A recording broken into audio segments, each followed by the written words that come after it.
The French government is apparently accelerating plans to reduce reliance on extra-European software in an effort to achieve digital sovereignty. France is ditching Windows on a very big scale. They're moving 2.5 million government PCs to the open source system Linux. This change is part of a broader initiative to reduce reliance on non-European digital technologies. Something significant is unfolding across Europe right now, and it is moving too deliberately to be dismissed as a passing policy adjustment or a routine technology refresh. France, one of the world's most influential economies and a country that has shaped global political discourse for centuries, is actively redirecting its national technology infrastructure away from Microsoft Windows and toward Linux. On the surface, it might read as a software procurement decision. Underneath, it is a direct and considered challenge to decades of dependency on American technology platforms, and the people making it are using language that leaves very little room for misinterpretation. This is not about operating systems. It is about who holds the controls. And France has decided the answer to that question needs to change. We've been talking a lot about European countries moving away from proprietary software like Microsoft Office and Windows and moving to open source like LibreOffice and Linux.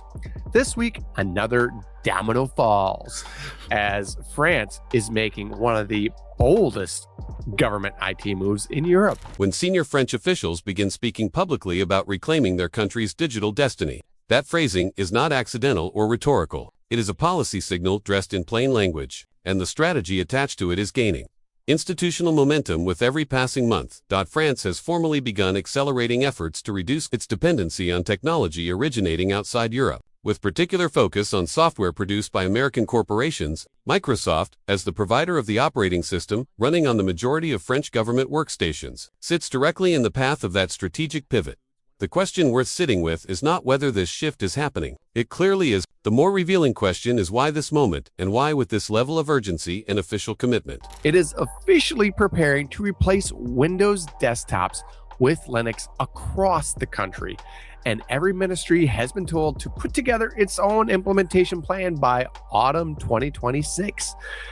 This is not just a rumor or a pilot project. For several decades, Windows has functioned as far more than software inside European government institutions. It has been infrastructure, the invisible operating layer beneath administrative workstations, internal communication systems, document management platforms, and the daily workflow of hundreds of thousands of civil servants across the continent.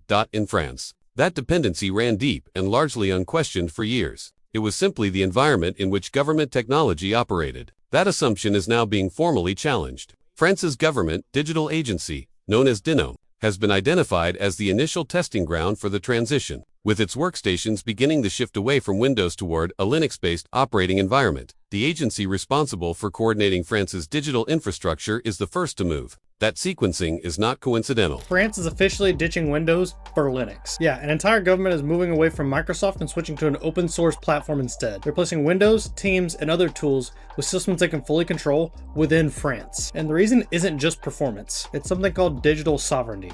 Basically, not wanting another country to control their tech. The specific Linux distribution has not yet been officially confirmed, but the technical detail matters considerably less than the strategic direction it represents. Open source, fully customizable, and critically, not subject to the licensing decisions, update policies, or legal obligations of any foreign corporation. That last characteristic is where the decision carries its deepest significance. The concept driving this shift has a name that has been gaining serious traction across European governments and institutions. Digital sovereignty. In practical terms, it means maintaining genuine, unencumbered control over your own data, your own systems, and your own technology infrastructure, without creating points of dependency on external powers that could, under certain conditions, choose to restrict, modify, or withdraw that access. That is not a theoretical concern being debated in academic circles. It is an operational reality that European governments are now treating as a matter of national security. Mandriva? I think that was it. Mandriva, I don't know how to pronounce it. I was looking up distros before the show. I was like, are there distros that are either popular in France or largely maintained by French maintainers? That's hacking. You can't search stuff. I had to just guess. All right, fine. The geopolitical context surrounding this decision is what transforms it from a technology preference into something considerably more urgent. Recent international tensions have made governments across Europe acutely aware of how exposed their critical digital infrastructure actually is. The possibility that access to cloud platforms, communication tools, or foundational software could be disrupted or conditioned on political compliance, is no longer a scenario confined to contingency planning documents. France has already demonstrated its seriousness about reducing this exposure in ways that preceded the Linux announcement. The French government made the decision to discontinue the use of Microsoft Teams for official government communications, a tool that had become embedded in the daily operations of civil servants across multiple ministries. That decision alone was a significant signal about the direction French technology policy was heading. The news comes directly from DINUM, D-I-N-U-M, the French government's interministerial digital directorate, as part of a broader national push for, in place of Microsoft Teams, France transitioned to a domestically developed alternative built on Jitsi, an open-source video conferencing platform with end-to-end encryption that operates entirely outside American corporate infrastructure. For a government communication tool handling sensitive interministerial exchanges, that distinction matters enormously. But the Teams replacement, as meaningful as it was, represented a relatively contained transition. The move toward Linux across government workstations is an entirely different order of magnitude.